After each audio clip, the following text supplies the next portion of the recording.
Selamat malam Master Jawa. Ini Halo, udah malam-malam. lengkap semua ya dari masa Athena-nya. Mungkin kita dari masa Athena kita perkenalan diri terlebih dahulu. Master ada format tertentu kah? Nama panggilan aja. Oke, baik. Namaku Dimas Faras Rehan, Bantaran biasa dipanggil Dimas. Di samping aku Kenalin aku Pati, Athena 019. Perkenalkan nama saya Athena 05. Nggak kedengeran nih, berisik banget. Wah,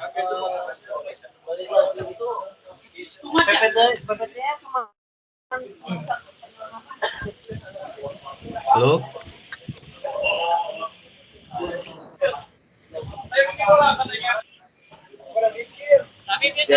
hah?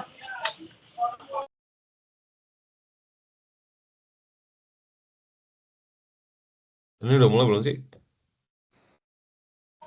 Oh, oke Kak, perkenalkan namaku Raffi. Hmm.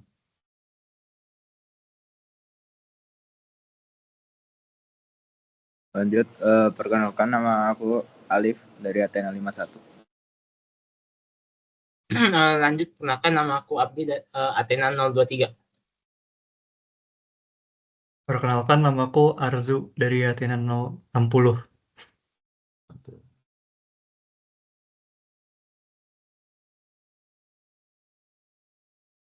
Oke, perkenalkan nama aku Retro dari Athena 16.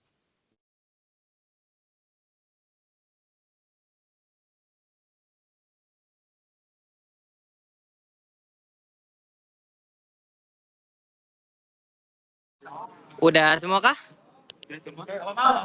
Gue belum. Mungkin- Perkenalkan, nama saya Nino Siotang dari Athena 010. Perkenalkan nama saya Geoffrey Manemrawis dari Athena 041. Oke. Sip. Gue sih sambil makan ya. Aman Aman Bang. bang, aman. Aman. Stop.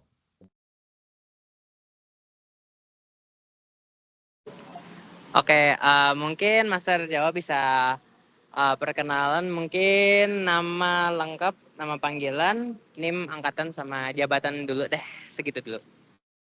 Ya. Kenalin, nama gue Kevin Abednego Jawa. Biasa dipanggilnya Jawa. Gue Apollo 067.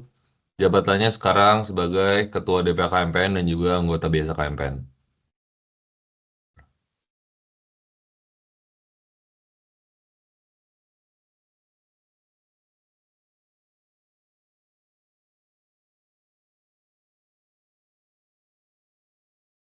Kalau Oke. gitu,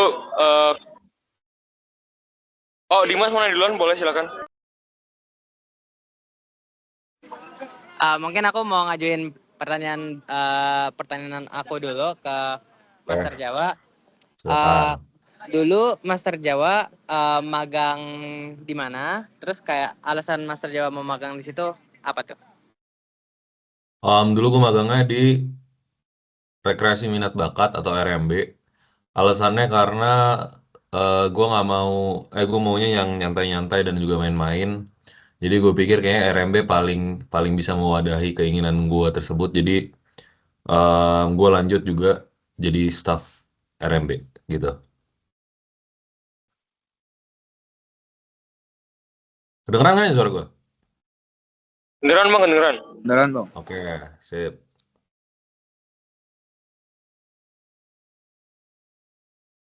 Mungkin kalau boleh izin nanyain pertanyaan follow up. Silakan. Kalau boleh tahu, misalkan Bang Jawa kan awal di RMB kan, dan staff RMB juga. Terus Yes. bagaimana bisa bertransisi menjadi seorang anggota DPA gitu? Apa perjalanan atau prosesnya gitu loh? Kalau boleh ceritain bang. Oke. Jadi waktu gue jadi RMB itu gue sempat jadi panitia pemilu juga, di mana yang megang ketuanya itu salah satu teman gue dan juga dia merupakan salah satu anggota DPA. Jadi kurang lebih sebenarnya belajar DPA paling banyak dari situ gitu.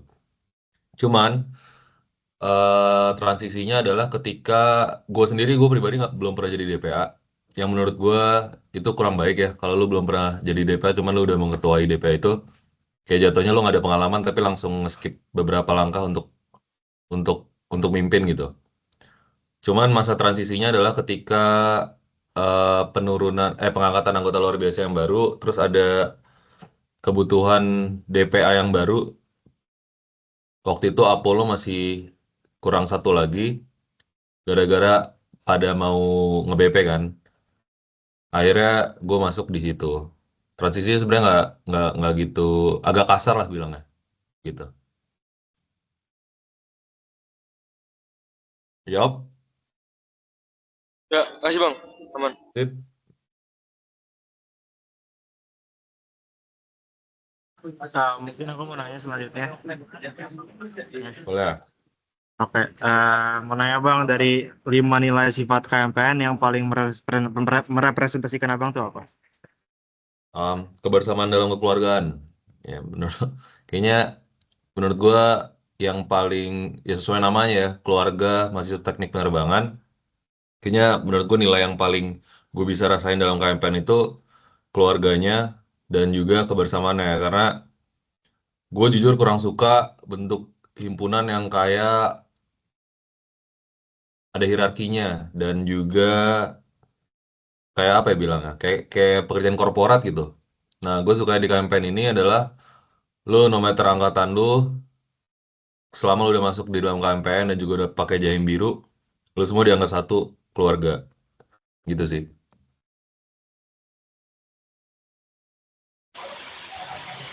Mau nanya dong Kak, Silakan. selama menjabat sebagai di BPP nih, kesulitan apa yang pernah dihadapi? Yang paling permasalahan yang paling sulit yang pernah dialami sama kakak itu apa? Di BPP ya.